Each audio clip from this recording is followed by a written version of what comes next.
You're tuned in to Rip Radio Network instead of your weather app, which you should be watching instead because there's a giant tornado storm barreling through Washington. But anyway, what does that mean, Tez? Yeah, you're tuned into Chip Chat. This is Chip Chat. Rip Radio to Network. Chip Chat, everybody. And I'm Chip, and who are you? I'm Tez. That's true. Also tonight, joining us in all of his shining glory is Oscar. No, Charlie. Charlie is here. False God, false God, Charlie, false God. Charlie, who worships all things shiny, The holy, somewhat cylindrical. Quadrat, the holy quad of the EGOT. Yes, that's right. Well, and you do other things too, right? Technically. Yeah. Yeah. Mainly existing. Okay, that's right. Make sure you talk into the mic, Charlie. But existing is basically all I do. Right, yes. It's an excellent reference. Okay, so former lieutenant governor candidate and well-known Hollywood insider, Charlie Bright, who writes for some websites and stuff. He's like a real deal. He's not just some guy I found at a bar. Although that is how we That met. That is how we met. How I got Charlie. He is some guy I found at a bar. At a bar, yeah. At a bar. Yes. Obviously. I found him at Chris Saliza's trivia contest back at Capitol Lounge before it disappeared. Yes. Yeah. I love you. I found him. It's been a million years. You were or was it you or me who was searching to be on one of the trivia teams? Well, I was playing like with me and my dad basically, and you were on one team and then they didn't show up one day or there was like not enough people or whatever. I think they like disbanded or something. Yeah, and so drafted him? Yeah, we drafted him because he fucking knows everything. I was gonna say, and then you're like, oh my god, look. No, we knew right away. You knew already. He was Okay. a star. So And then we scored T-shirts by making fun of what color John Boehner is. I still maintain What that color? the best. Our team name, because you got T-shirts for the best team name, and our team name that month was John Boehner fights to be recognized as a colored person. That's true. And I still think think we had to make Saliza read that out loud. Yes. Oh, wow. My personal favorite one though was the one we did for the when they were doing the financial cliff thing. Yes. And I put it as a personal ad. Married black president seeks submissive Congress to engage in compromising positions. That's right. I was so proud of that. That was a very good line. That's really good. That's really good. So anyway, you can see why Charlie's here. Of course. Because we have, I was going to say the A team, but definitely not. But whatever we are, we're going to break this. We're going to break this show down into like 4 or 5 sections tonight. Instead of following our regular kind of deal, we're just going to do it in like specific sections. You have a plan to stay on time and Definitely have a plan.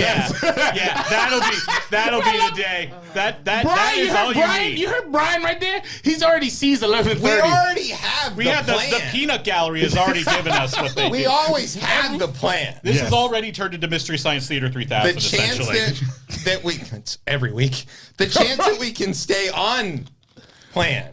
Okay. Let's see if we can do a better job than the Oscars did. That's right. Woo! That's a slap in the face. No. All right, so what we're going to talk about tonight is Ukraine, the January 6th, and the coup, right? Whatever happened at the Oscars, I was told something happened. Oh my God. And of course, the many steps that Madison Cawthorn has to take to redeem himself. And that is a quote from Dumb Kevin. I did not say that. I got to call Kevin and tell him that and give him my address so he knows where to send Madison. Yeah, I bet. Well, he wouldn't be It's able not to. like he can run away. I was going to say, you've got steps, right? I want to be clear. Tonight, we're going to say bad things about a guy in a wheelchair. He does not deserve your safety or protection. He's a bad man. He's in a wheelchair because he wrecked his car and then blamed it on his girlfriend. He did not wreck that car. Okay, he claimed his girlfriend wrecked the car. No, it was his best friend who got him out of the car, and then he proceeded to say, "Oh yeah, no, he left me for dead." Oh, okay, he blamed it. Yeah, yeah, no, he's still a horrible human being. He is a horrible bad person. He is cute though. Yes, well, and he wears his hat backwards, so you know he's trustworthy. So Down with the kids. He is. He is the kids. He's 26. This kid can barely drink. And he's a congressman. And I would love to be a daddy to a young congressman. So. You want to know what district he's what seat he's currently sitting in? And I want to emphasize seat that he's sitting in. Mark Meadows. Was Mark Meadows' seat, whose wife is going to go to jail because she's voter fraud. We found it.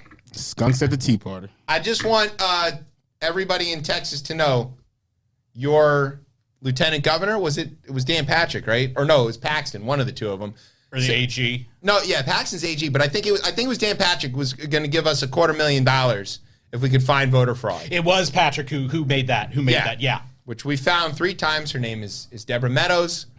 So we would like to bankroll this show, please. Thank you. Okay. Going big time. Yeah. Anyway, that's the plan. So we're clear that there is also a TES talk in there about technology and Facebook and TikTok. Facebook just being Facebook. I mean, I'm not in with the TikToks. That's more of the kids. So we have to get Maddie Cawthorn. I love me some TikTok. Okay, well, I don't have the TikTok. Yeah. It's like the college football. Right. The college football. Yeah. It's just such a beat. Oh, my God. Woo, there you go. Welcome to tonight's episode where Chip throws lots of things at Brian. I was going to say, what he said. I was like, that's one way to get him charged up. That is definitely a good way to get us off script. Let me tell you about Ohio. All right. We're not going there. We're going to stay focused. I'm staying focused. Yeah? Okay. We're trying. All right. So do you have a word? Because we have to come up with it. We can do 3 words if you want. You want to come up with a word? I'll come up with a word. Okay. Charlie's got a word. I got a word. All right. I've got a word, but I think it's going to send me to hell. So Oh, we'll find out. I'll be the Well, you're Jewish, so that's already happening. Right. So. It's not a problem. We don't have hell. I was going to say, how can you go somewhere if you don't believe it? It's all made up. I told you. Nobody's going anywhere. I know the stories, but just go in the ground. This is how we cooperate. This is how you get masses to cooperate and do terrible things. And yeah, with mass. We don't have mass. Oh, wow. That's a other guy's thing. Your invisible man demands that, not mine. Look, man. My invisible man demands that I eat crackers for 8 days to somehow celebrate my freedom. And don't you forget it. That's right. Oh, my God. Yeah, that's true. It's called Yom HaZikaron. It's the Day of Remembrance. It's not, all right. Look, Anyway, I know. Look, we're getting up. we're way down the rabbit hole, which is kosher on Passover, which is not this week. It's coming up. Don't worry about that. Happens around tax time. Okay. Got your word? Yep. Okay. Do you got your word? Yes. Okay. So what we'll do is we'll say grab and then you and then you and then me. Perfect. Sounds good? Let's go. Okay. So sit back, grab some torrential downpours. Cardinals. It's bespoke wheelchair time. You're listening to the best show, the only show, Chip Chat on RIP Radio Network. Sweet.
Chat here on RIP Radio Network. I'm your host, Chip. With me is Tez. Swoops. Joining us this week is one Mr. Charlie Bright of GoldDerby.com, right? We can name check you're famous there. Yes, I am. Did you win this year?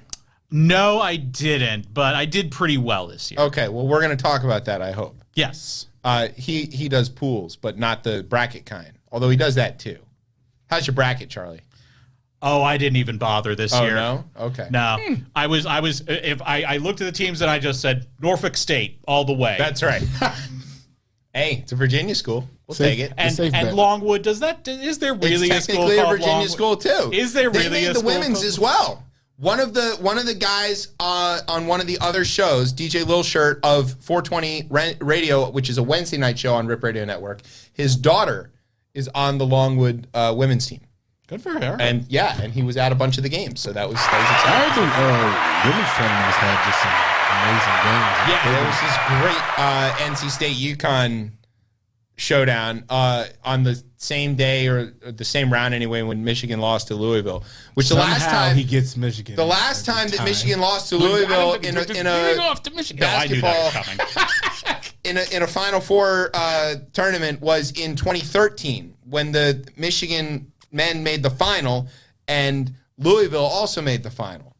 And technically, Louisville scored more points than Michigan in that game. But because they were cheating, the NCAA vacated all of their wins that year, which means that Michigan was the champion. Although in the immediate aftermath, I did win my bracket pool that year because I did correctly predict that Louisville would win. Which they at the time they won. At the time, yeah, they won long enough for him to get the money. Then they didn't win. Once you won the game, like all that is all that is when they did it to USC with Reggie Bush. That's all bullshit, man. Well, yeah, it's so dumb. But I know your team, but no, I'm fine. Claiming the win. All right.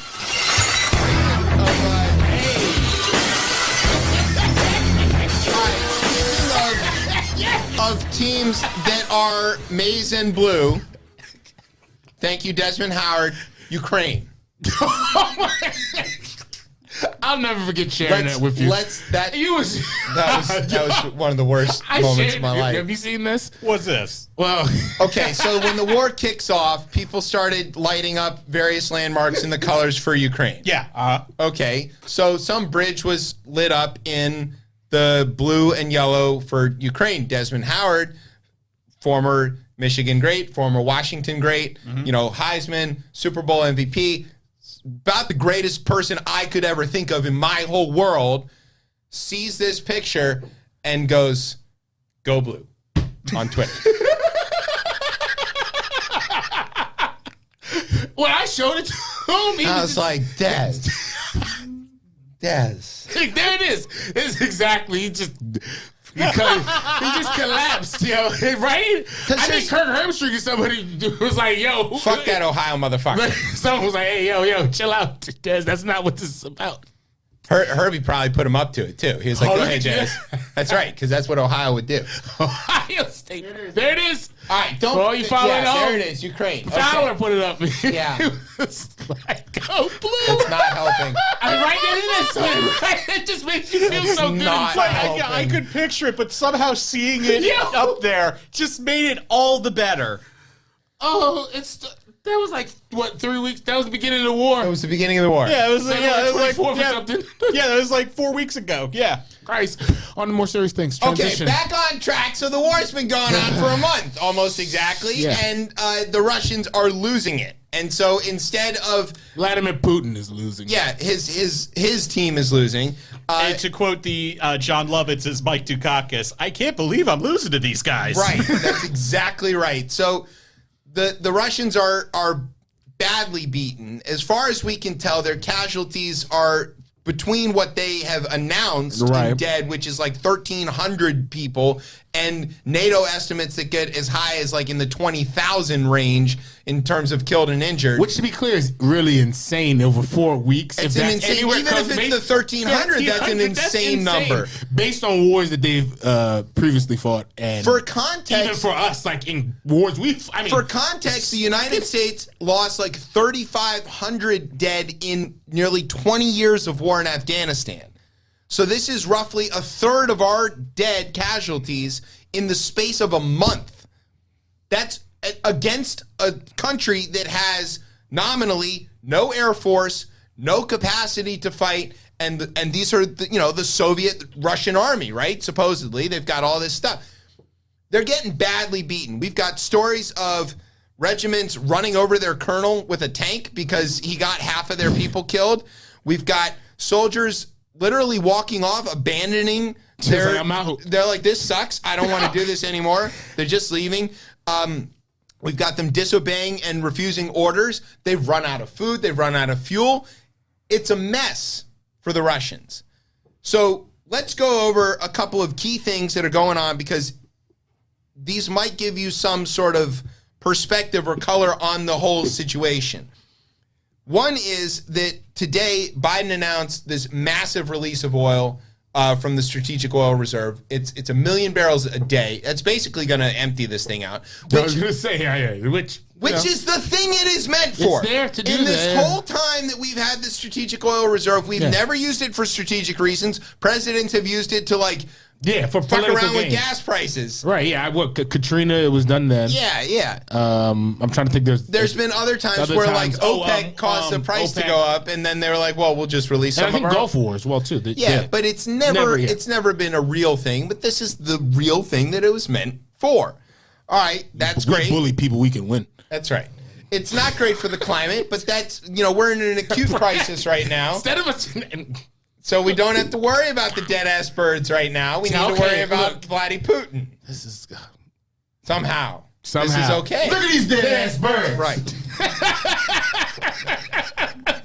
Also, resuming talks online tomorrow are the Ukrainians and the Russians. Now, they're resuming these talks online because they did meet briefly in Istanbul, but the Ukrainians were so worried about being poisoned by the Russians that they didn't talk to they didn't shake hands, they didn't sit down on anything. And in all fairness, that's probably a good decision. Because Abramovich and his buddies all ended up getting poisoned. Yushchenko back in 2004. Right, and Navalny and all these guys. I mean, they've obviously shown... Yeah, they don't care, and they'll get you in your country.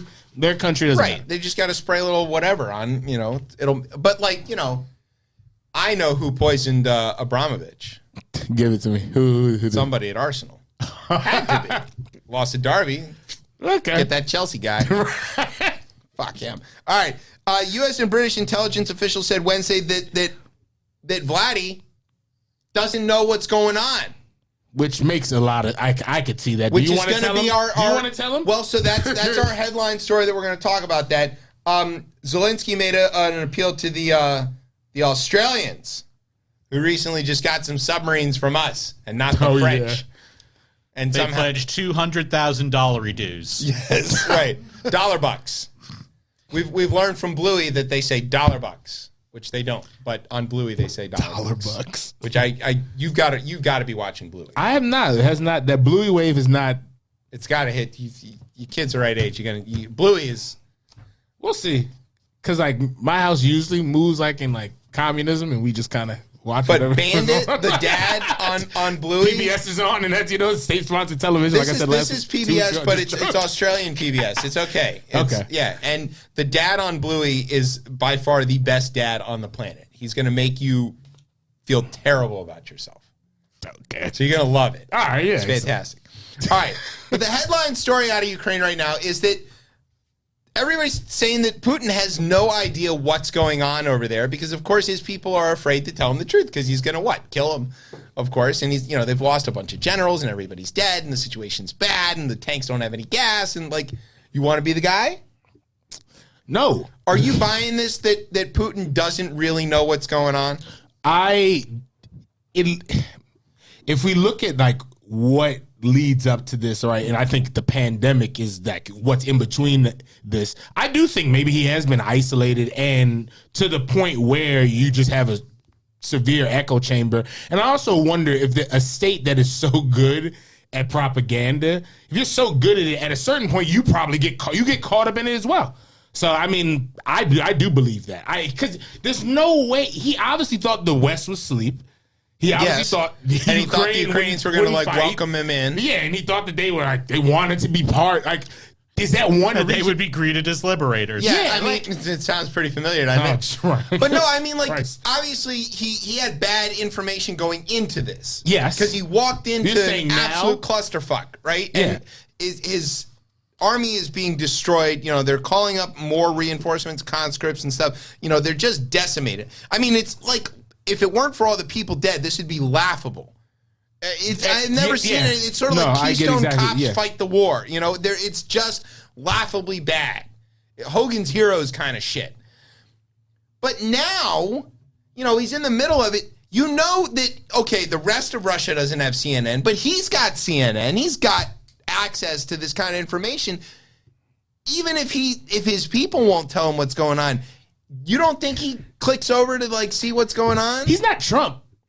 I don't think in the sense where he wants to just sit there and I don't think he wants to bring that information in, like, because that would then show defeat, right? If you don't know what's going on, you can be like, all right. Yeah, but he could adjust and then claim that he just was, you know, like when I look at my budget numbers at work and I see that we're doing well, I start to get nervous because obviously that can't be right. Something's got to be wrong. So I go and start looking further.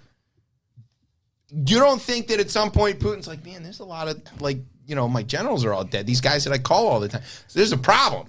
Maybe in a democracy, people start going looking for that. I don't think people. Him. Yeah, I don't think he doesn't go and look and try to find out what's actually going on. Because if I was Putin, I would try to find out what's going on and fix it before the people figured out. You don't do that? I don't know. I mean, the man's been in power for 22 years. Yeah. It's very possible that he's built up something that he's completely insular on all of it. You really think that's possible? It's possible. Yeah, it's possible. It's possible. I think that's very like I don't think Trump believes all the shit that he says. I think that he's just running a grift. I don't think he gives a shit. Yeah. Yes. No. I believe that. I do believe that. But I think they can seem similar, but I do think these are two different individuals. And I think Putin is. If you have been the boss for so long, do you really start to like look for other opinions? Do you want to go search out the truth? Why would he search for the truth? I don't know why he would search for the truth. I have no reason why he would want to know. When I'm doing well, yeah, I kind of let things go.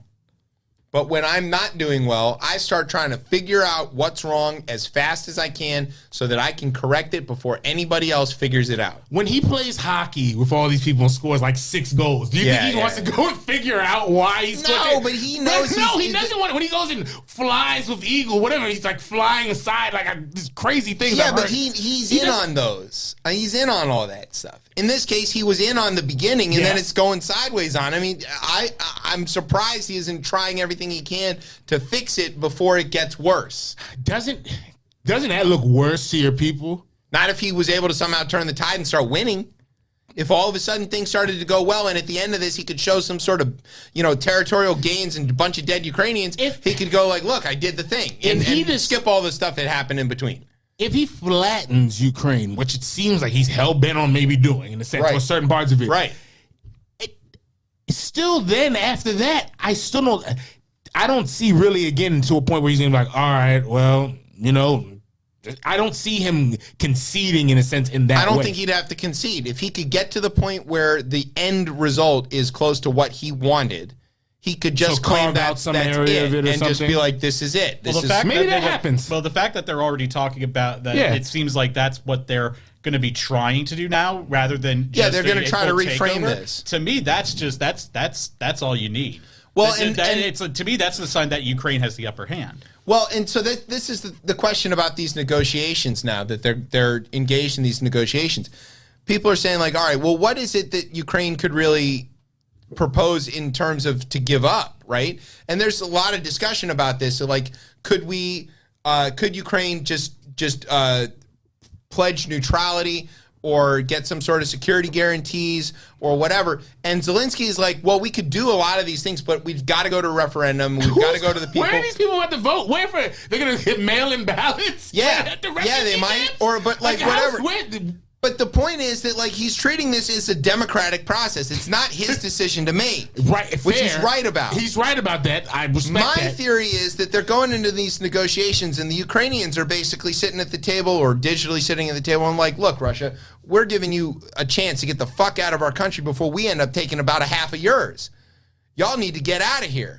And you need to get out of here and save some kind of face. I don't care how you do it and you lie to your own people or whatever, but get the fuck across our border and don't come back. Because you see what happens when you do. You lose 20,000 guys. You hope, though, he doesn't choose escalation, which I still think we're really early in this. But that goes to the point what you were talking about earlier. How long do these troops stick around? How long do they? Well, that was the question. I mean, what are they? How are they going to occupy this territory? Yeah, they're not just because it seems like once they're like unlike a lot of other people, once they are confronted with the truth, they go, oh.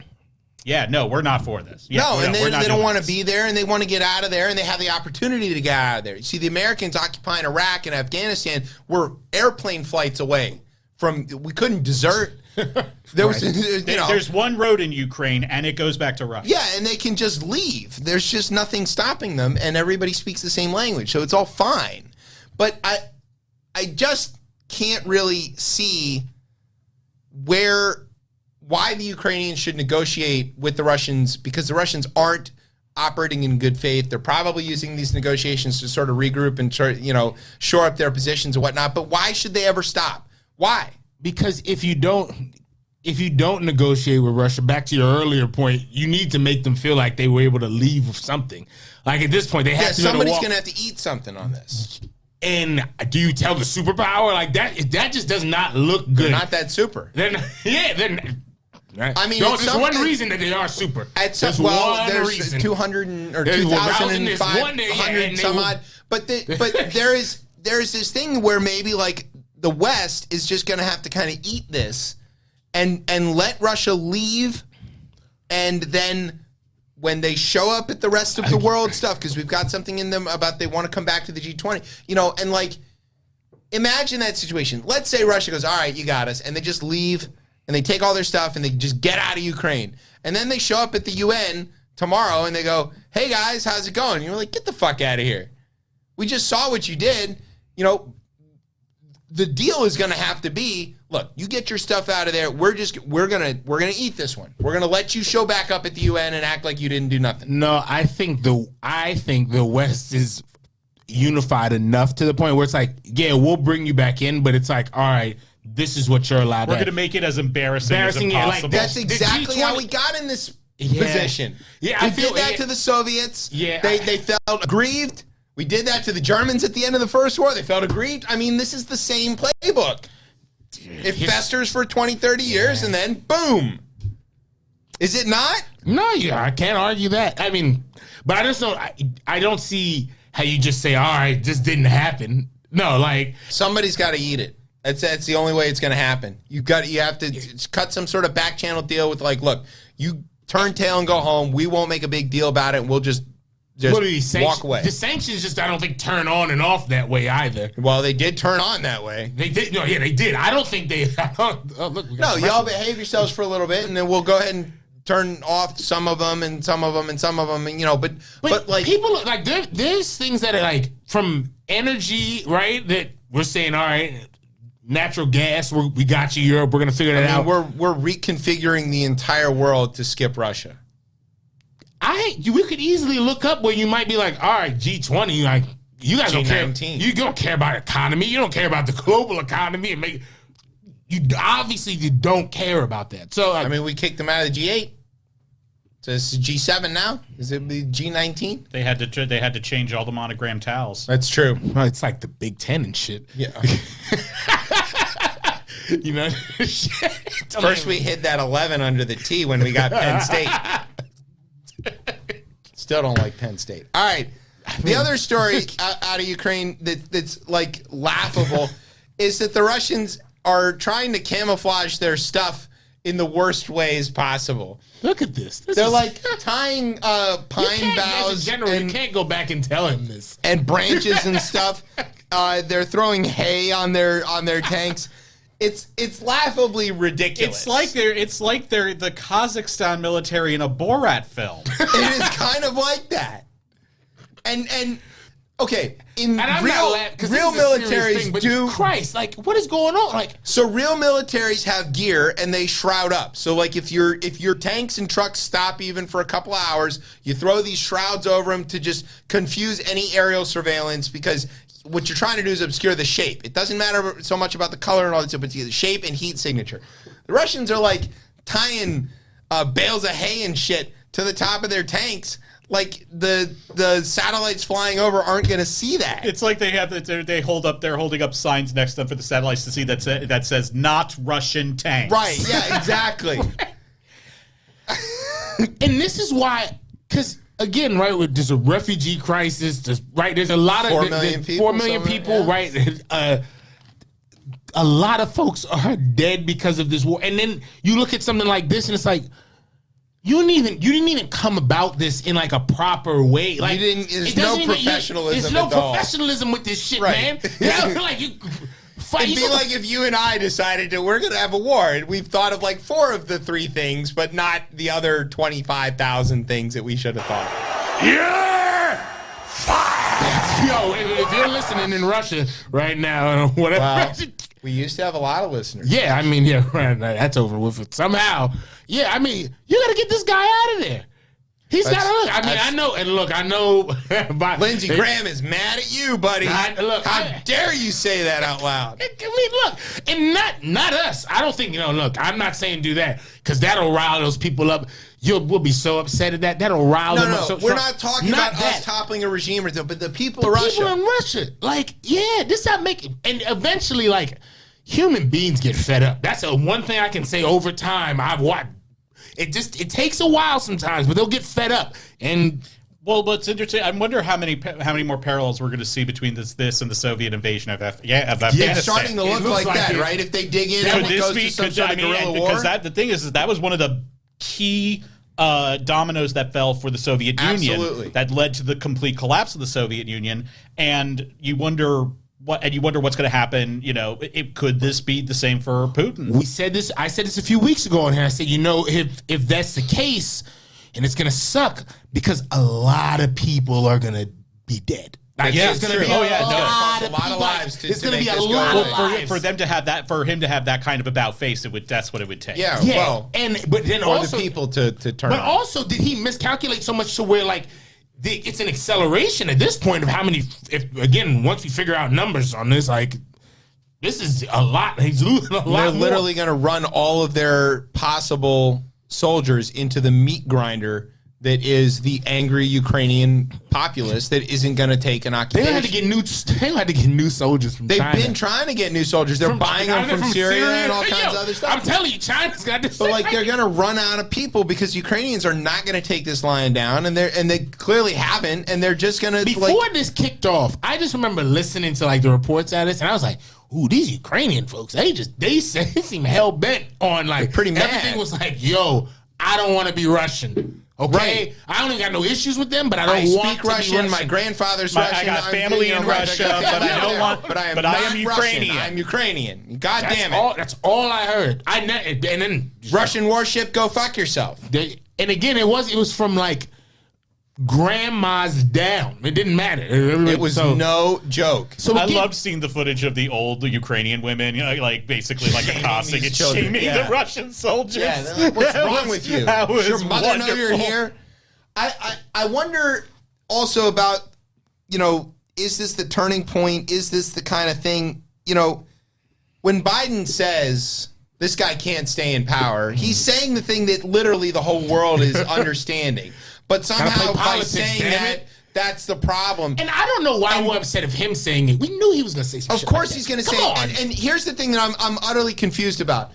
Okay, the polling numbers on Biden's handling of Ukraine are very, very poor, which makes no sense because, number one, he's actually handling this about as well as he could. That NBC, but I feel like that I don't know who did the poll previously before, but I didn't think the numbers were that bad. I thought they were actually high, and an NBC poll seemed to come out of nowhere in a sense. Yeah, but he's actually handling this very, very well. He's keeping us out. It's the perception. He's supplying the Ukrainians with enough stuff that they're actually winning the fight. The whole situation is going well, number one. Number two, okay, nobody on this planet doesn't know who Joe Biden is. And everybody knows that this guy is a heart on his sleeve kind of guy. He carries around rosaries. He cries at the drop of a hat. He's a very emotional guy. And he says dumb shit sometimes. He says dumb shit, but in that's this case... the Joe we know and love. That's right. But in this case, he went to the border and he met children who had just escaped this horror. And you can't imagine not being affected by that unless you're some sort of soulless husk like most of the Republican Party. Because he meets these children and goes, this guy is a butcher. And then they're all crucifying him for it. You goddamn right he's a butcher. I mean, there's nobody, Lindsay and all these guys, get him in a room without a microphone and be like, what do you think of Putin? Oh, he's a fucking butcher. We got to get rid of the guy. It's like, well, of course you do. But you don't want to say that? Wait. Lindsey Graham is criticizing him, the man who's never met a war he never loved. That's right. I still think, though, you could, or even around the polling numbers, it's kind of, because perception, right, it was reality, and that's like some cliche shit to say, but, right, I think my perception is that this is going very well for everybody that's not Russia. I think even as you look at, right, the economy as well, right, some folks before this is happening, like, the economy was kind of going along, and right now, not everybody's doing, but just going along. It was actually like really good, tremendous clip, right? But people didn't feel it, and again, the way people's feelings are really important. I understand people's feelings are really important with this war. Even if you're on the right, you can just say, "Oh, well, he's not doing enough," and this, that, and you can just go down that road. On the left, even as well too, you could even say the same thing because maybe you don't understand like a no-fly zone, or you don't want to have a war, at all. And I do think it's tough for Americans sometimes to be like, "Well, we're the greatest power. How come we just can't go in and just stop it all?" And no one understands like.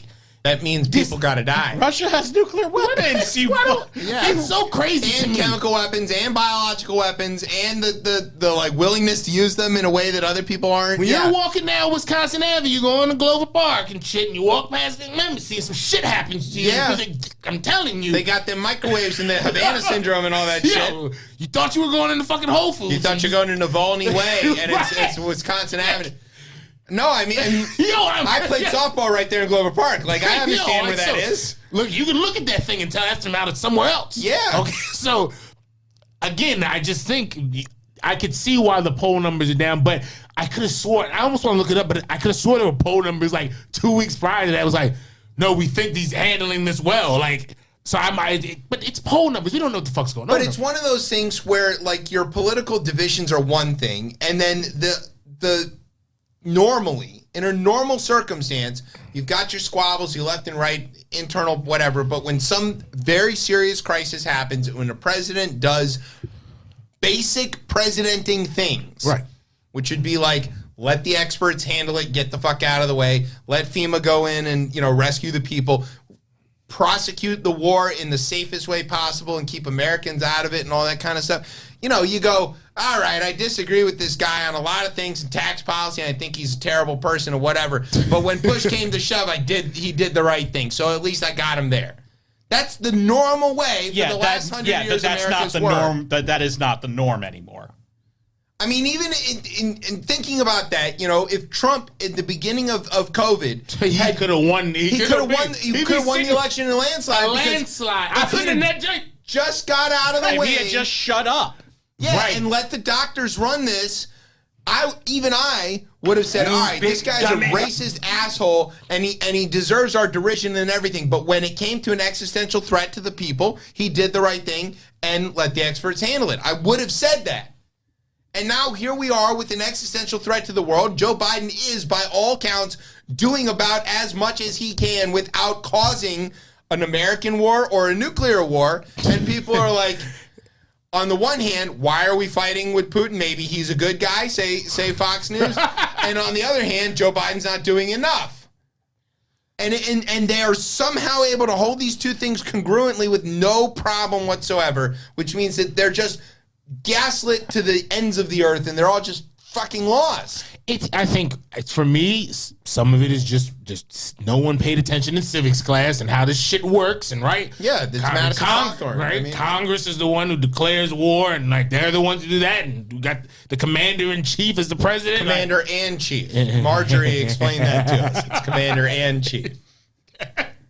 And I think that's one part of it, but then also too, you have these educated people who are in office. Who absolutely know better and they choose throwing gas on that fire, like Harvard-educated Ted Cruz, who's mad at his classmate for making it to the Supreme Court when he can't, argue in front of it anymore about dildos.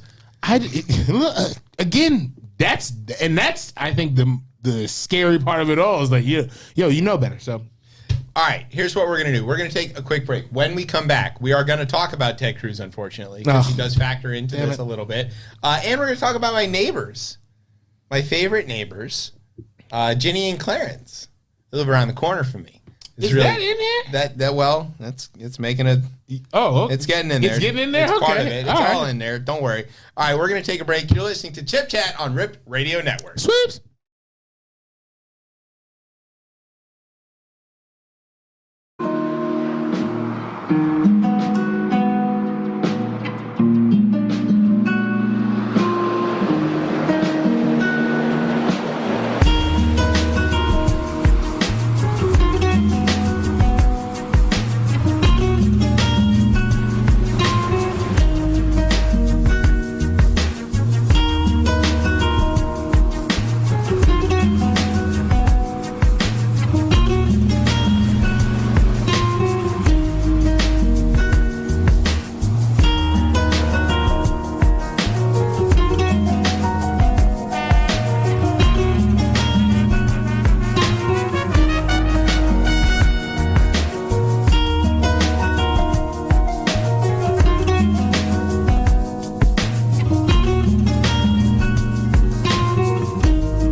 Great, come on. All right, welcome back to Chip Chat here on RIP Radio Network. I'm your host, Chip. With me is Tez. Sweeps, what's popping? Joining us tonight is legendary Oscars historian, futurist, and all-around expert, Charlie Bright.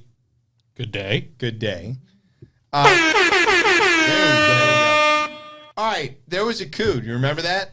It's like a year ago. Yeah, I do.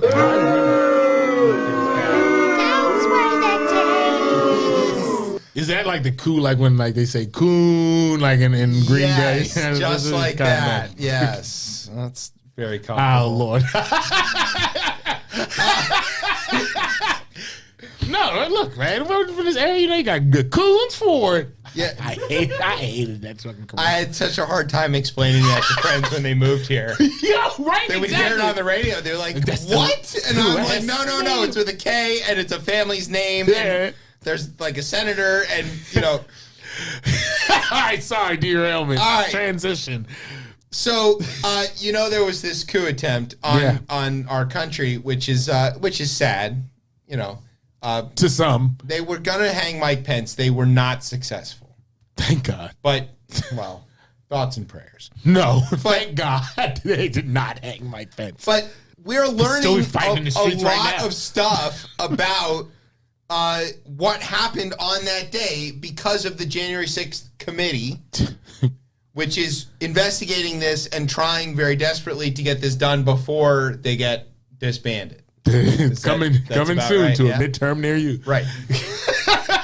So one of the things that they're after is some information from this guy whose name is John Eastman. Now, if you're looking on the video, This I hope fucking Brian Dick can Weasel. get a picture of John Eastman up here because this guy looks like the kind of guy who would try to unmake Look the at this country. Dick Weasel. Yeah, that's about the nicest picture of him I've ever seen. That is very. I was just saying, that's a nice picture. He looks more disheveled. Nominally, I think he works at some university in California, and he's got like a bunch of memos that he wrote to the Trump people in the White House explaining how to overthrow democracy.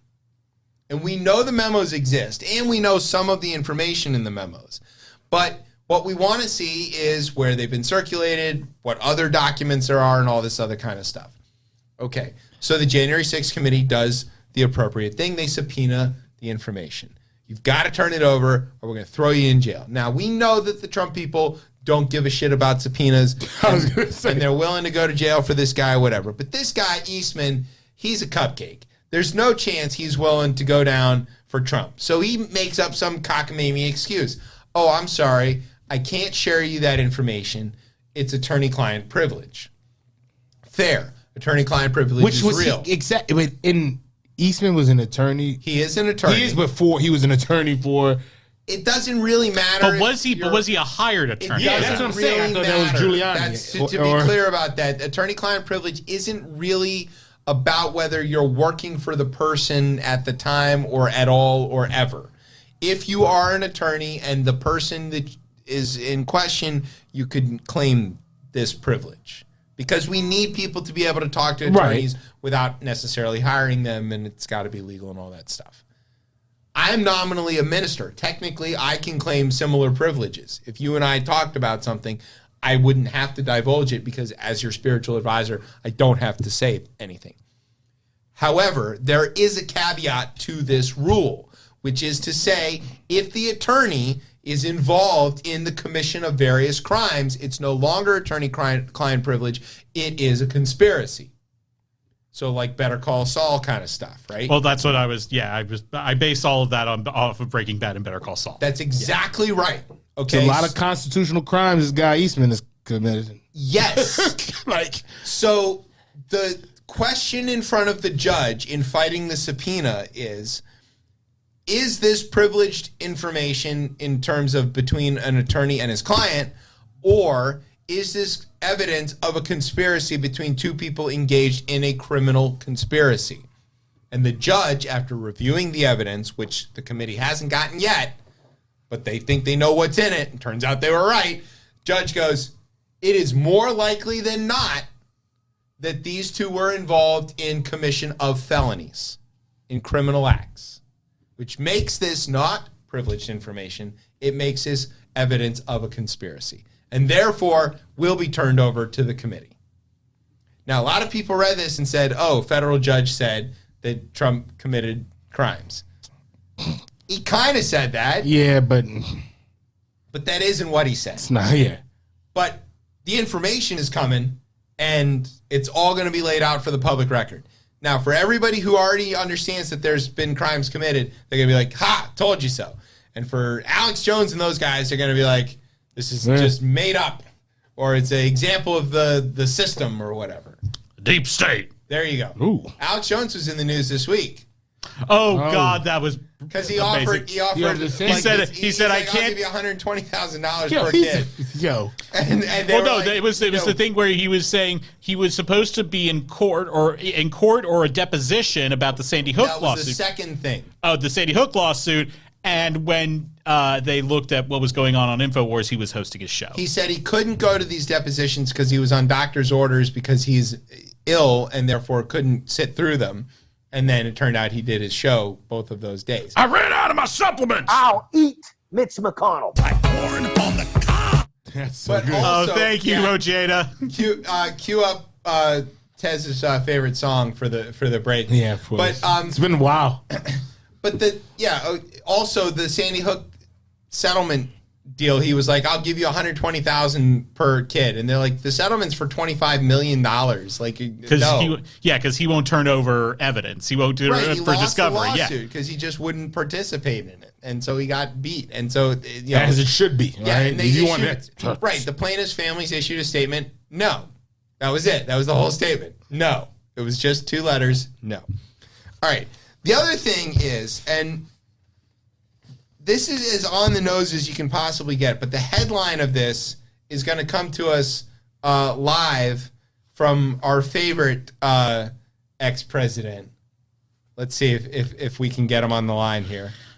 Nobody, not even Nixon, crimed as much as me. I'm telling you, they tried all the crime, but they couldn't do it. They got the Capone, they got the Mexican drug lords in jail. They couldn't do it as much as me.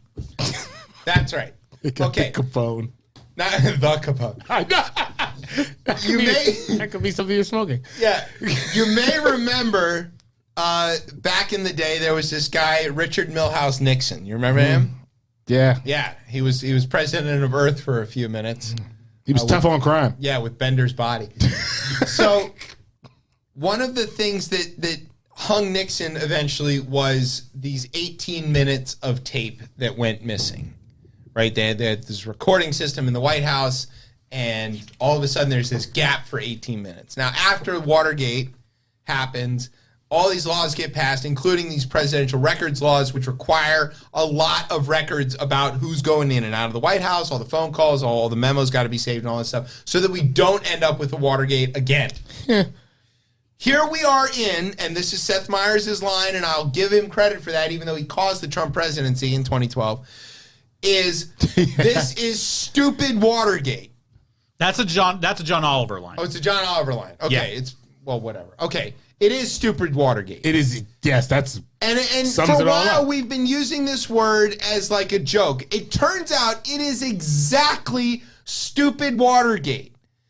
Trump has 8 hours, almost, 7 hours and 37 minutes worth of phone records that are missing, and it was discovered and reported by Bob Woodward. Of course. Exactly. Like...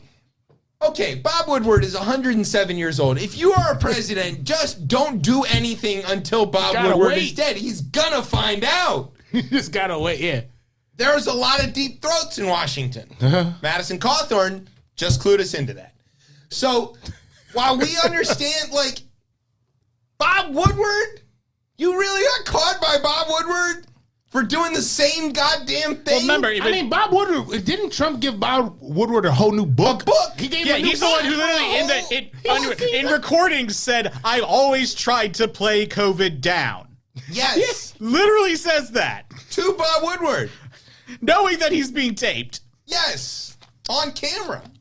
Man, camera, person, TV, whatever. Like Woodward can he might need to be a snake charmer, yo, like the Cobra, and just start talking to it and shit. And every time anybody asks him, like, how do you get this stuff? He goes, I just ask, and people are just like dumb enough to tell me. And it's him and Bob Costa. He asks like this. Right, and people get so frustrated with how slow it is, they just start talking. Hurry up, Bob. That is the end of my statement. Right. Also, he's working with Bob Costa, who is, in his own right, one of the most dynamite reporters I've ever seen. This guy can get the info out. This guy, I don't know where he's Bob Costa is political journalism equivalent of BDE. Yeah, he is political big dick energy. He is a dogged reporter. This dick. It. Our soundboard is just amazing, isn't it? I love it. So they turn up this stuff, and what we want to show you is these phone records here. This is the daily diary of the former guy, and you'll notice that there's this like huge gap in like what happens, and in the phone records there's a giant gap where he apparently calls nobody. But what's funny is we know that on the other end of this period of time, he was definitely calling people because we were watching the riot in real time, and some of the people that he called were talking about it in real time. Dumb Kevin got on the line with every reporter and says, I just got off the phone with the president, which means that he was talking to somebody, but it's not in the logs. So the question is, what was going on? Now, they said maybe he's using a burner phone. Trump says he doesn't know what a burner phone is. Turns out in 3 or 4 lawsuits, he definitely knows what a burner phone is. Bolton was like, And John Bolton, of all people. He hates him, though. Well, yeah, of course he hates him. But, like, I hate John Bolton. So, like, you know. It's the weirdest thing. I know. I feel bad every time I have to give him credit for, like, knowing Remember something. when they just killed Soleimani and we were just, like, on a different path? Like, right as he went to the new year? Remember, it was just a different... that? There was a different path that we were on. Coming out of Christmas and going into... It was a completely different path. And then a coup. A coup, yeah. No problem. Coup. So... we know that he was talking to people. We know he was on the phone. Trump is on the phone near constantly. I mean, this guy can't stop calling. He was on the phone with Fox and Friends for 47 hours every minute. Like, this guy doesn't stop talking to the phone. I don't know if there's even anybody on the other line half the time. Executive time, man. Of course This is executive time. Executive time. Think about how many people he could call. Well, he tried to call Dan the Twitter man a number of times during this, who didn't pick up for various reasons. He also tried to call, what's that guy's name? He's really, really white, kind of blank, vacant. His wife is called Mother. Oh. That guy. That guy. Yeah, his brother's in Congress. Him. He called him a bunch of times. He didn't pick up. Maybe he was hanging around. So the whole thing is like... I get it. But he's hung on the exact same thing. Look, and he went back to hung right at the beginning. He hung on. Is there a cover-up on the front end where they tried to obscure the ways that he was communicating? Was he using an AIDS phone? Was he using a burner phone? Was he using some other kind of methods or whatever? Or is it a cover-up on the back end where they edited the call logs and stuff to obscure this? I mean, it is never the crime. It's always a cover-up. But in this case, it's all of it, right? I mean, it's very, very odd. This is the stupidest version of this you could possibly imagine. Yeah, because they're grifters, not actual professional criminals. Yeah, it's like a scammer. Like, yeah, like the scammers always get caught. Like, they're just It's like when you get that spam number and you like talk to them and be like, "Oh, exactly what part of Dallas are you in?" And like, "I am in Dallas," and you're like, "You know, you're not in fucking Dallas." I do find like the reporting on this is kind of crazy because like 5-6 days prior to that, they dropped the friggin' Jeannie Thomas shit. So Costa and Woodward, yeah.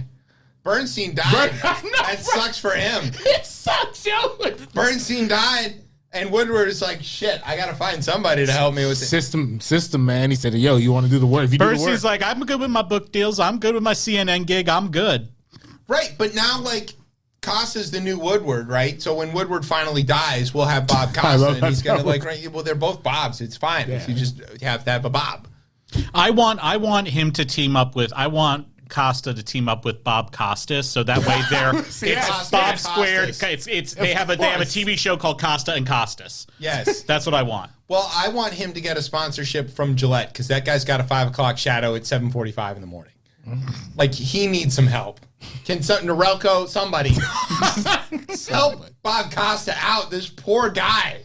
I don't know if it's what is he Italian or something. It's rough. Like Mike Tirico. Yeah. Everybody's favorite Italian. All right. You want to take a break? Sure. After that one. All right. We're going to take a break. And when we come back, the thing that everybody actually wants to talk about, which is not my neighbors Ginny and Clarence, which is not the war in Ukraine. It's that thing that happened at that thing. Yeah, between two Goombots. Right. Buddies. Maybe. It's that guy holding on to his shaft. All right, we're going to take a break. It's a sword. It's a sword. It's a crusader sword. I'm ready. I will eat your ass. I will eat your leftist ass like corn on the cob. I'm ready. I will eat you. I will eat your ass. My children aren't going hungry. I'll do it. I'll drink your blood. And I'm starting to think about having to eat my neighbors. You think I like sizing up when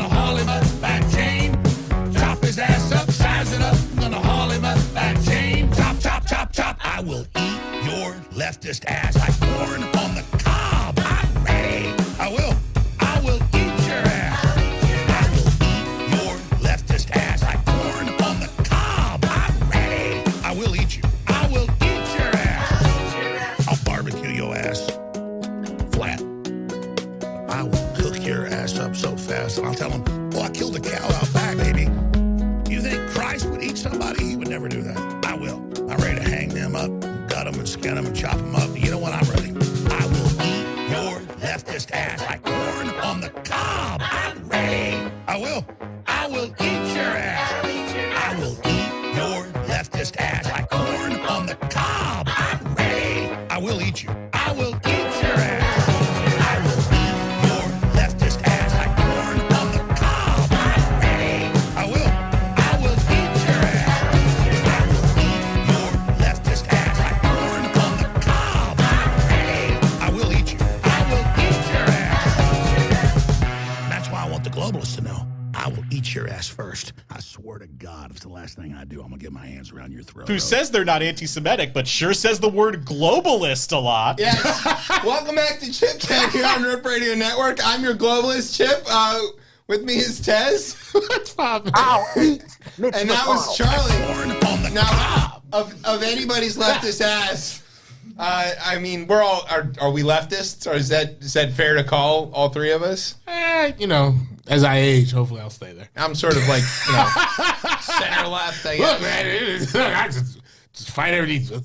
I just see the timeline. Sandinistas. Look there. You're going to be an aging Sandinista. That's the goal. All right. That's an 80s joke. Tolerance, folks. So, Charlie's here now. Charlie's not just here for his fantastic Trump impression and various other impressions. For his Raiders jersey. Well, yeah, it's not the Raiders that he likes. It's NASA, baby. It's NASA. It's Carl. I am so hoping that he signs with the Seahawks, but it is for the gayest reason possible because I fucking love the Seahawks color scheme. Okay. That's fair. And also, they're not in our division, so you don't care. Yeah. That's yeah. And it's not the Commanders. I don't want him on the Commanders. I want, because the guy, he's a sack machine. I kind of want him. Finish him. Yeah. More ways than one. Charlie is here.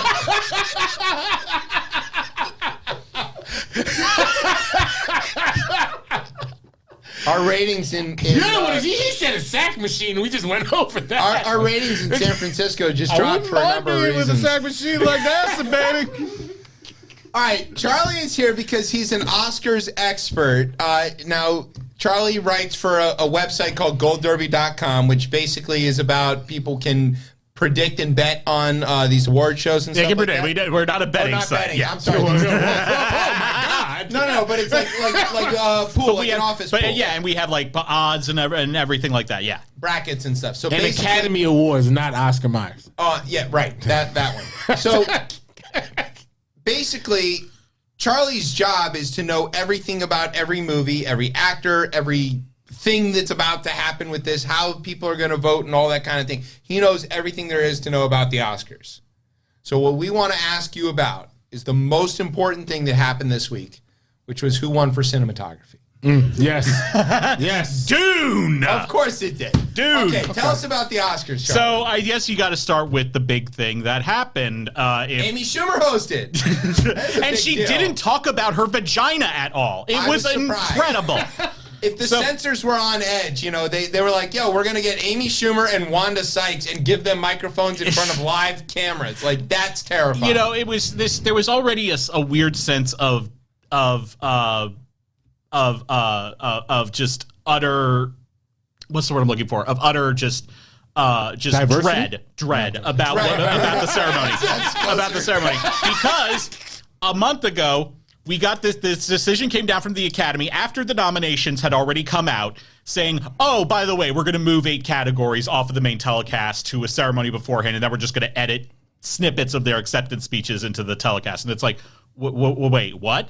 And when we first heard this, I was like, okay, the short film categories are probably going to go, which is a travesty because short filmmakers, end up making features and they're and they're fantastic and they're available. You can actually go and see them. I don't have patience to watch a 2-hour movie. 15 minutes is about my max. There you go.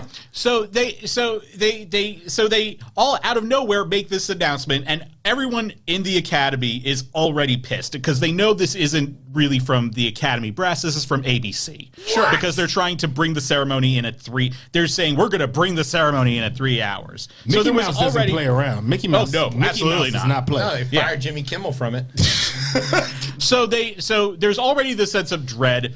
The evening's going on, and the evening's going all right, but there's some things that just aren't working. And then they did move some of that technical stuff to the main broadcast, though, right? They kept certain ones, but they cut a full third of the categories. So that was all edited in. That was edited in. Yes. I got fooled. I thought that was live. So we were already feeling really weird about it, and then about 3/4 of the way through the ceremony, Chris Rock comes out to present Best Documentary. Now, he does exactly what you would expect Chris Rock to do. He 100%. riffs and, is like, starts talking about the celebrities. And Will Smith and Jada are in the Meryl Streep position. Yeah. They are in the they are front row, right in front. They are in the front row, right in front, and Rock says, "Jada, I see you're auditioning for G.I. Jane 2. Can't wait for the film. Yeah, can't wait for that. G.I. Jane 2. Yeah. Can't wait for that." Now, if you actually look at the footage and you see what happened right after that, they cut to Smith. Smith is laughing. It's funny. Pinkett, she doesn't look like angry. She's just like, okay, Rolls we're her doing eyes. this. Yeah, we get it. Yeah. Okay. And then out of nowhere, Will Smith walks onto stage, and Chris Rock is going, oh boy, and no one knows what the hell's going on. And Will Smith showed Chris Rock what the 5 fingers said to the face. So Chris Rock leaned into it too. He was like, it almost. I mean, the way Chris was looking at it.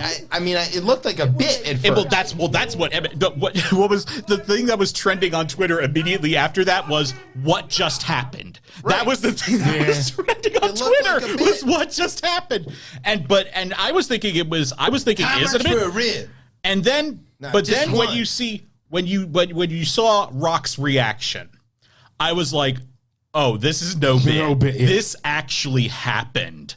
And, of course, then the audio cuts out because the censors are trying to figure out what to do. Right. And that's when, Chris Rock went, Will Smith just slapped the shit out of me.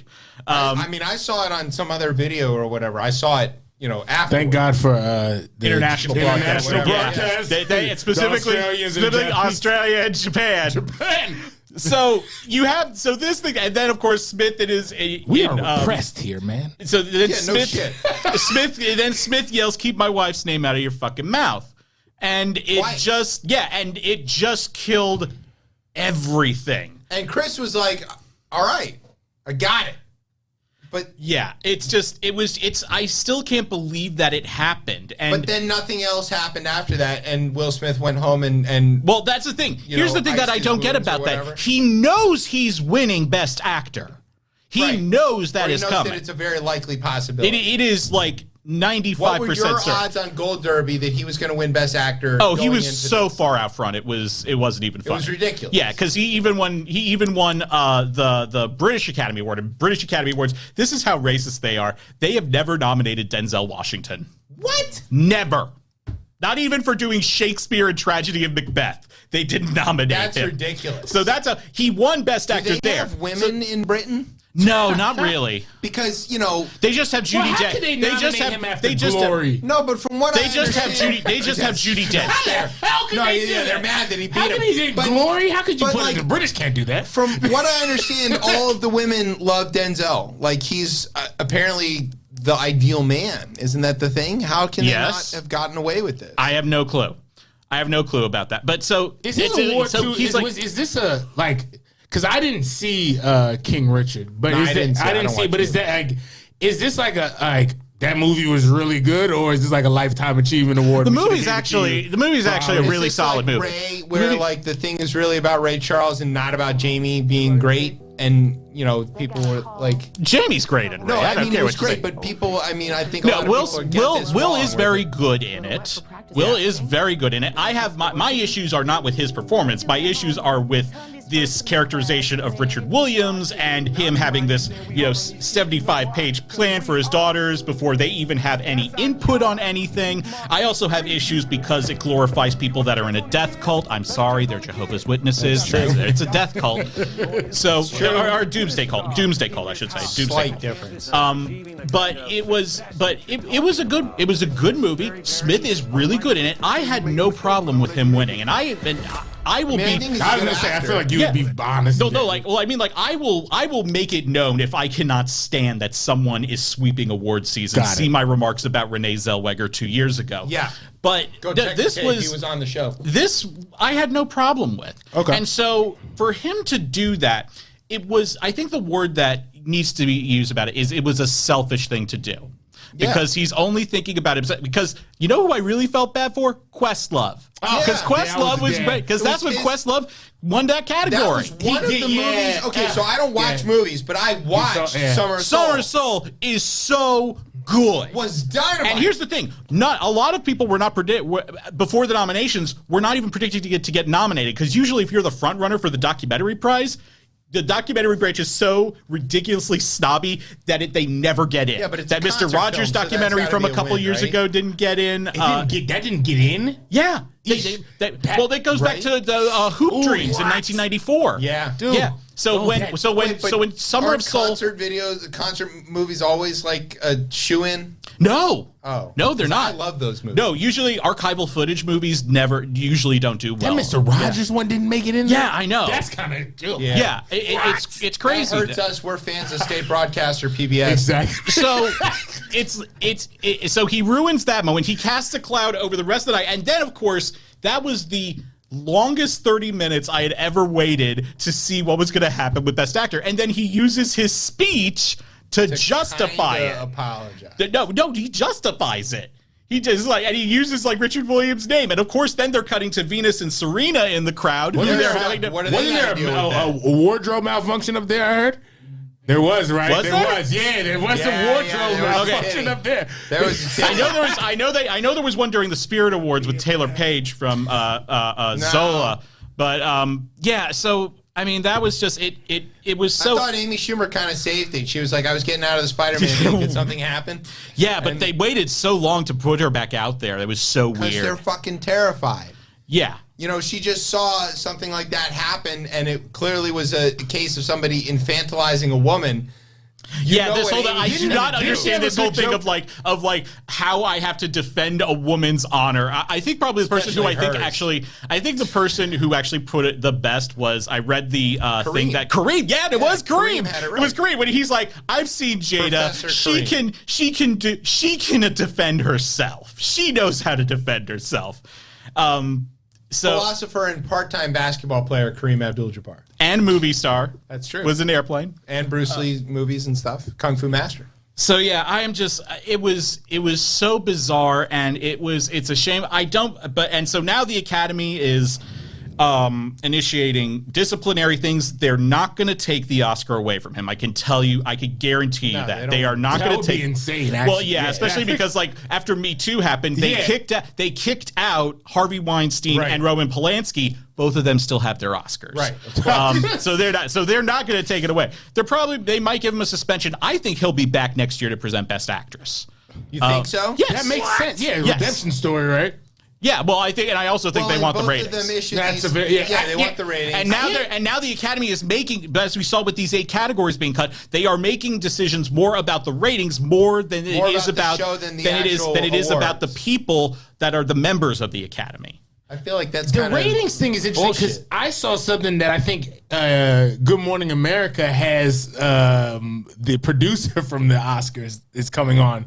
And that's an ABC. Yeah, because it's an ABC thing. Yeah, and I was like, Mickey Mouse doesn't play. They're like, oh no, this is amazing for us. We'll take the press on that. Yeah, but Kimmel has been really giving it to him about this, for the last couple of nights. You better be careful. Well, I mean, he had that great line on Monday night saying, "Now I'm depressed because now I'm only responsible for shepherding the second craziest Oscar telecast of all time." That's true. That's what he said. I mean, this kind of overshadowed everything. Yeah, and here's the thing: the whole world. Yeah, but here you had amazing. Here's the thing: they cut these categories.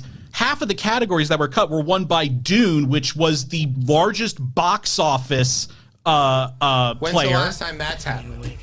No, I mean the box office, major box office things that are big at the box And office. that says a lot coming into the pandemic as well, They if that's win the- and they get nominated all the time. You But know, they don't always Joker win, made $1 right? billion and was nominated for 11 Oscars 3 years ago. Okay.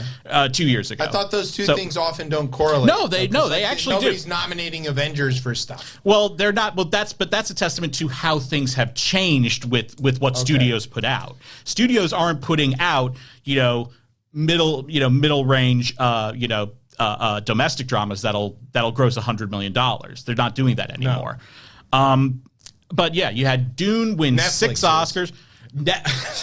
And this gets to Netflix. So Netflix has been trying so hard to win Best Picture for the past several years. They won something, didn't they? They won one. So this all goes back when they had Roma, the Alfonso Cuarón movie. Yep.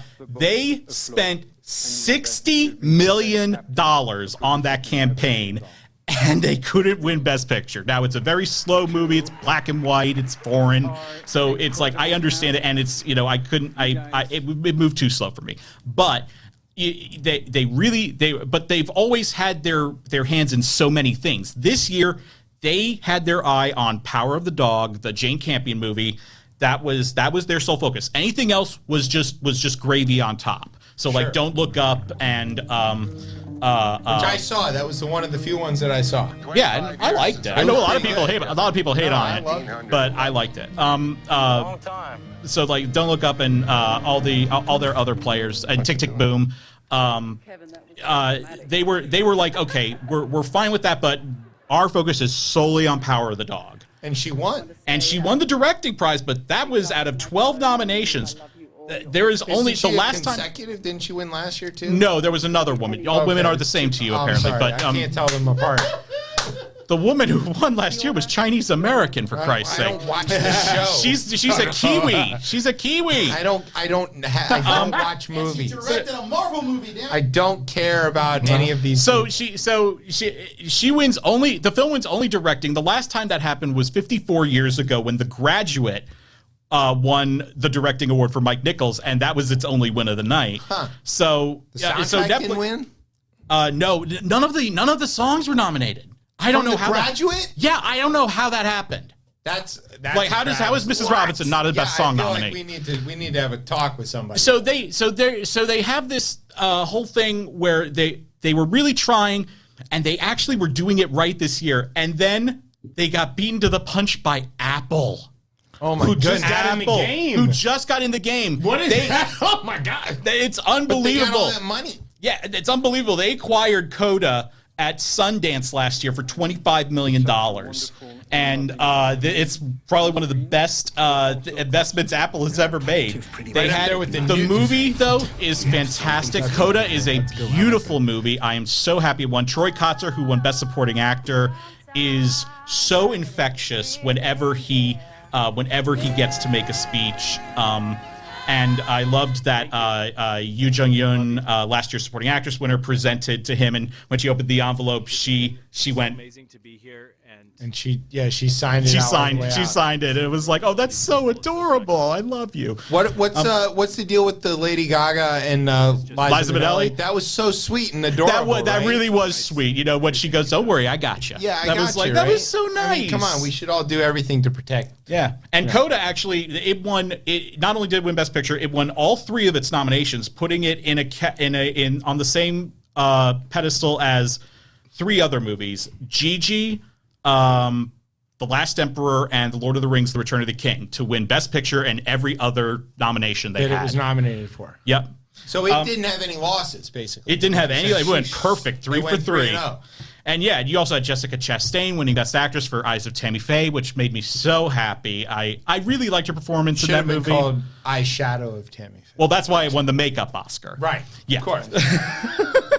What'd you do? Hello, Mother. Yeah, but there were other things. I knew something. Look at you. She's so good in the movie, and I still think that she should have won for Zero Dark 30. She's so good in that movie. She's incredible in that movie. I saw that I movie. did see that movie as well. That was a good movie. But yeah, you also had Ariana DeBose becoming the first Afro-Latina acting winner and also openly queer acting winner. Did you see her with Guillermo? That was pretty funny. He Oh, was that's like, so you want to sweet. be in the movie and whatever, and you got to kiss me. And she goes, oh no, I'm queer. Yeah, no, it was his screenplay. It was his screenplay. She goes, no, I'm she gay. was, and she's a friggin' star, and she's amazing. And it's also the same role that won Rita Moreno her Oscar. That's right. 60 years ago. She feels pretty. Yep.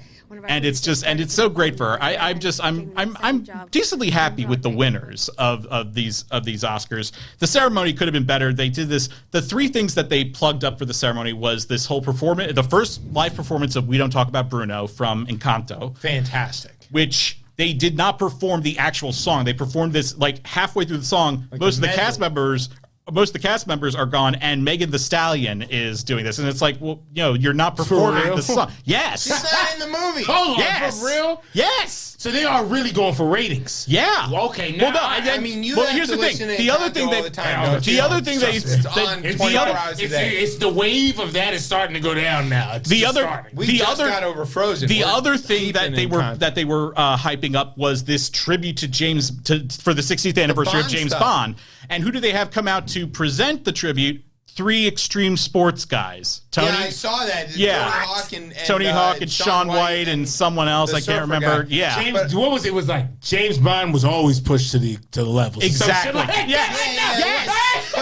But there was a Bond movie that got nominated for. The Bond movie got nominated for. But Bond movies don't usually get nominated for Oscars, right? Because there's like usually shoot 'em up stuff. Usually, if they get nominated for Oscars, it was usually effects, like sound or maybe film editing. Believe it or not, no Bond song. A couple of Bond songs had won before, but no Bond song had won the Best Song Oscar until Skyfall. And now they're 3 for 3 because Skyfall, that awful writings on the wall from Spectre. Oh, that was bad. See, Terrible. it should have. It's a bad song. Radiohead, no, that's it. Radiohead had done an original version, had done another song, and they rejected it. But Radiohead leaked it, and it's so good. That would have been a great one for Spectre. And now No Time to Die, which I was happy that Billie Eilish was actually like really excited that she won. Sure. Because normally she's like I don't want to. It's like no. Or I'm like this. I'm gonna sing like this. No, but it's a Bond movie. I mean, I love Bond movies. And it's a great Bond. And that's usually a good indication that this is not cinema. If I like it, it's not cinema. But these Daniel Craig Bond movies have been something. Bond movies have been on another Yeah, level. but I also really he enjoyed punches that. everybody Yeah. and shoots all of the people, so I love it. I saw it's- Casino Royale. And I was like, I'm all Oh man, way the in. first That- 15 minutes of that movie is insane. I was like, Wild I'm all the way in shit. and Now on this. did that win something for the camera work? Because that following him through that whole oh my god. No, that should have. shot. It was and so yeah, but what was the tribute? What was the tribute to Bond? It was just a minute clip package. That was it. And then they build this whole thing about the Godfather tribute. First of all, Isn't it 50th year? It's the 50th anniversary of the Godfather. They have Diddy come out to present it, and it's like, wait, what? Huh? And then they do just like a 45-second clip package, and then I know a bunch of Italians was using the M word on that. and then they have Coppola. Wait, then they you're have both of those things. I You know, can I'm do like it. Torino. Yeah. And then they have Coppola, Pacino, and Robert De Niro, who is not in The Godfather. He's in part 2. Right. Wait, hold on. What? Hold on. So the ceremony, Shit, man. so this is all to say. I was up with the baby, so I saw it. This is to say the ceremony was a mess. I hope Will Packard is drawn and quartered. And He'll be on tomorrow morning. Good Morning America. Yeah, and he's like, but yeah, he did Our tweet affiliate. out the next day.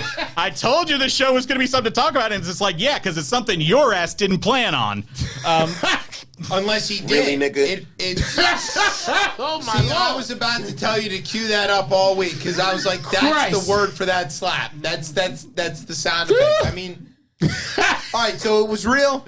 It was real. That was real. It was real. I can't wait. And I love someone pointed out the fact is dumb enough. Here's the thing. I saw something that said one of the greatest things about Rock not pressing charges means that it won't be tied up in legal things. So he's going to be talking about this shit. Right, he's got very soon out of this immediately. I mean, that's the thing. It's like sold out shows. Well, not just the sold out shows. He was already going to sell out everything and all that. Was stuff. he? Like, no, his shows in Boston were already sold out. Yeah, but like you got to be absolutely stupid to like give Chris Rock that kind of material because you'll never live it down. And like, come on, Will. Do you not see the roasts? Do you not understand who you're talking about? Did you not understand who? And especially for Smith, who has spent 4 decades cultivating this image of the good guy, the good guy. Remember when he won one of the VMA awards and he said, "I don't use profanity in my songs. I don't kill people in my songs." And then who was hosting that ceremony? Chris Rock says, "I use a lot of profanity." I was very concerned because the week before this happened, right? I was talking to my wife and I was like, this war in Ukraine is getting out of control. Where is Will Smith and or Bruce Willis? And then it turns out, Jesus Christ. Oh, right. Christ. But we have this deal with the universe that the one of the two of them is going to save us if there's some sort of serious crisis or whatever. And then, Will's out slapping people and Willis doesn't know his own name. It's not going to be them. It's going to be Jeff Goldblum. Jeff Goldblum. That was your solution. I saw that. Yeah. But who's going to fly him? So we're expecting dinosaurs? Yeah, who's going to fly him up to the mothership if Will's not there? I don't know. I don't know. The Steve Bannon. Hulk's going to Steve can't fit in the fucking seats, man. With those chapped kneecaps of his. It's like... I think the best line I ever heard about Steve Bannon is that he looks like what would happen if Nick Offerman drowned. All right, that's the Oscars, everybody. Thanks, Charlie. You want to do a quick test? Oh, Lord, look at the time. Yes, of course. Yeah, come on. You're not getting out of it that easy. Oh, my Lord. All right. What did Facebook do? So, Facebook, which is its parent company is Meta. Look at these dead-ass birds. Hey, Right, I mean, this one is simple, right? Facebook is still just being Facebook, right? So if you're watching live with us, you can see there's on Facebook, Meta. You can on Facebook. You can watch it. I was trying to avoid it. Right, but so they had this firm, right? Targeted Victory, right? And it sounds pretty which is an apropos name right there for what we're about as to talk opposed to disassociated losses. That's right. No, that's the Russian military.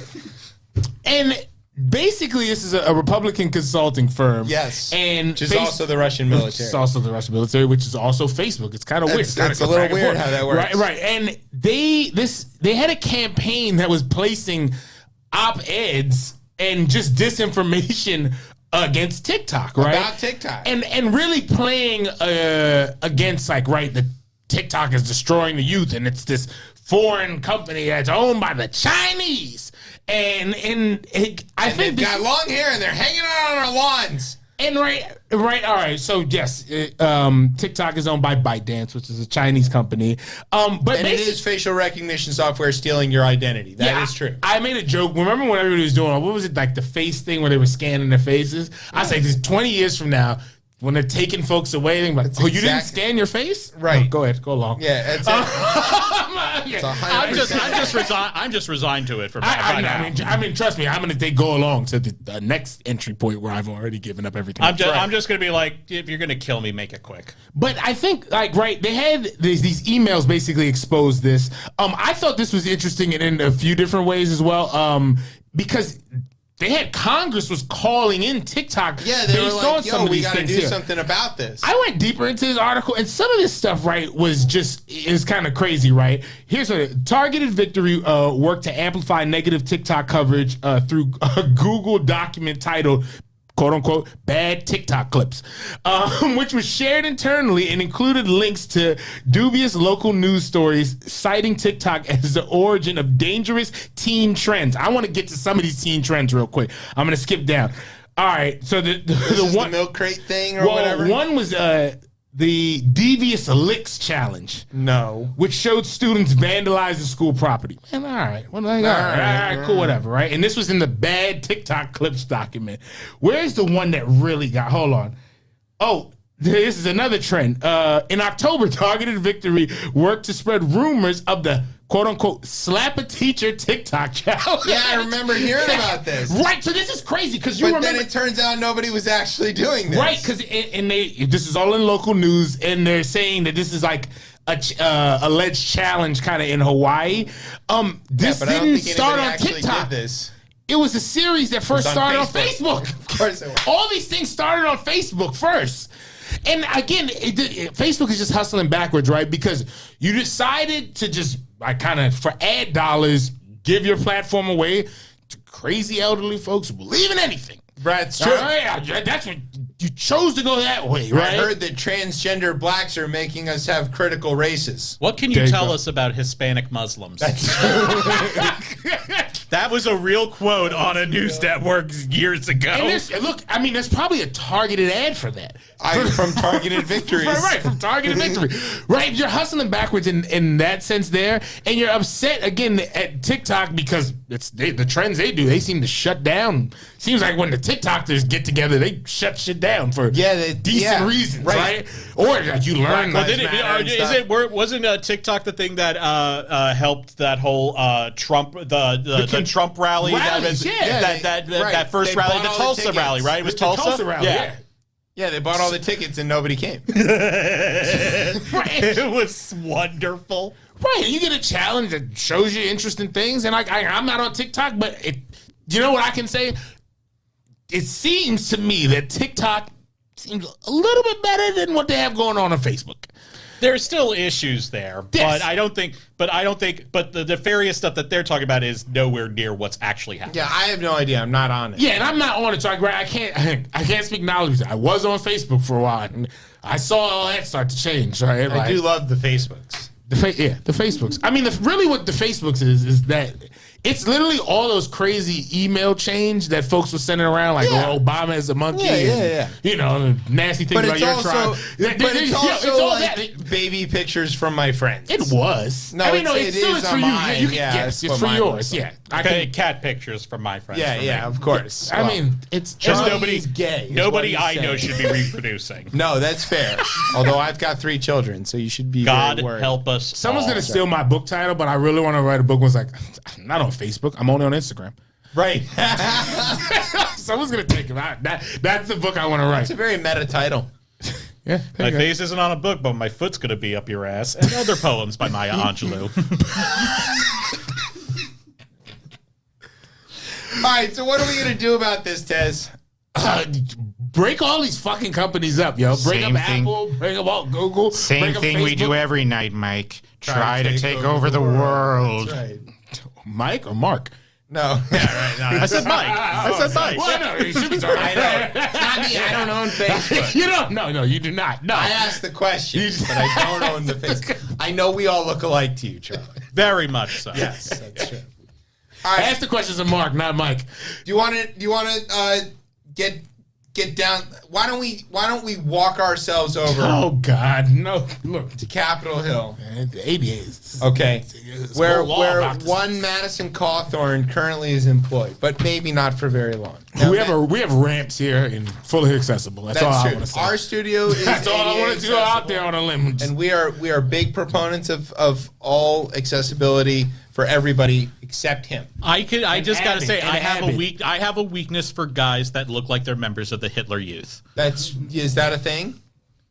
I mean, he is, but I'm saying, like, is that a thing you're into? Listen, love Bryce Harper. Yeah. Actually, no. I was like, that's the one Mormon I'm not attracted to. Because Mormon guys are like usually like catnip for me. That's a clown question, bro. Because they're usually so clean cut and everything. And I was looking at Bryce Harper and I'm like, no. No. Trey Turner though. There you go. That's why I bought his jersey after they won the series. I was like, boy, I am gonna sponsor you. NIL. All right. So, Maddie Cawthorn is currently sitting in the seat formerly occupied by Mark Meadows in North Carolina. Sort of Western North Carolina, Asheville area, stuff like that. He was on a podcast. Which is a very legitimate media Everybody's on a source. podcast, you know. And they asked him, like, how close is DC, Like House of Cards. House of Cards. Is it really like House of Cards? And He could have just dropped the Kevin Spacey joke and kept it moving. It's 100% like that. I got invited to a bunch of orgies, and he invented a word that literally nobody I knew had ever heard of. He said that you see people who are fighting the addiction in this country taking something called key bumps of cocaine in front of you. But here's the thing: do you Is a know? key bump a whole key? I don't. Well, so my question, I was like, key and cocaine is like a lot. It's not a thing you can bump. But here's the thing: do you know who he said? Do you know who he said was one? I don't know who he said was allegedly one of the ringleaders of this. Well, I know what he's talking about, and then I don't know what he is gonna say. But he also said he got invited to a bunch of orgies and stuff. Yeah. Okay, so he got invited to orgies, and he's talking about cocaine, so he's definitely talking about Matt Gaetz. It's the only person that this makes any sense about. Apparently, the ringleader that I don't know if it came from him that said this was a ringleader, but there was a rumor going around that the ringleader of these orgies was Chuck Grassley.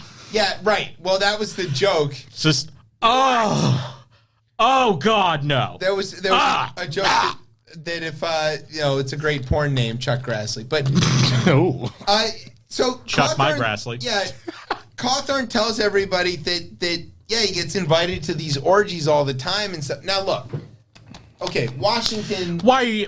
I know for a fact these orgies are not wheelchair accessible. That's right, because the octogenarians can walk there.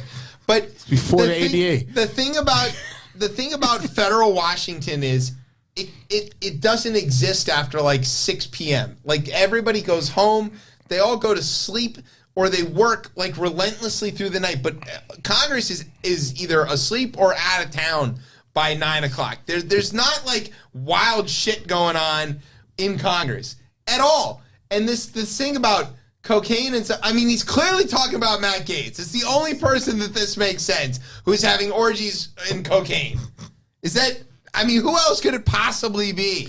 Well, Aaron Schock isn't in Congress anymore. That's so, right. And then they get the madam. She's out of here. Yeah. The madam's gone. That was a long time ago. Yeah. Spitzer and all that.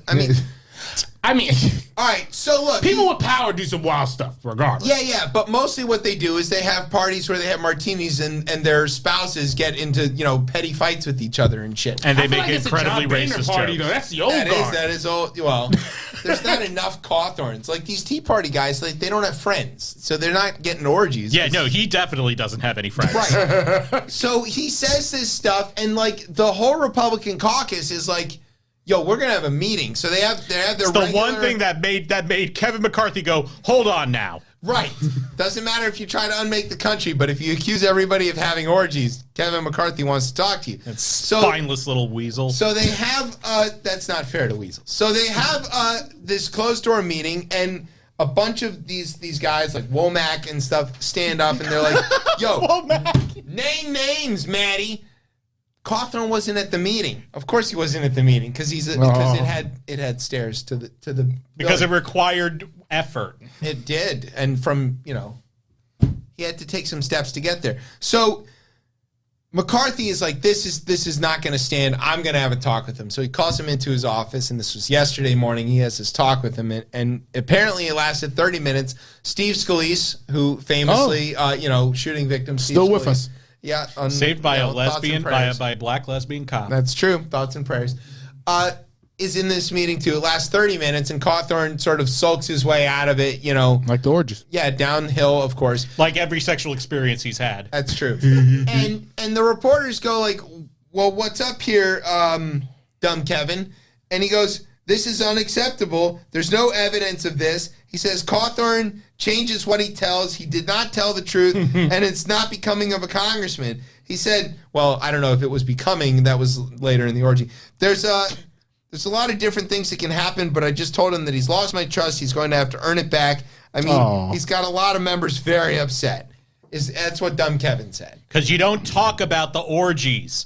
Right. Didn't you see Eyes Wide Shut? So they either got mad that they got busted, or they're upset because he falsely maligned them.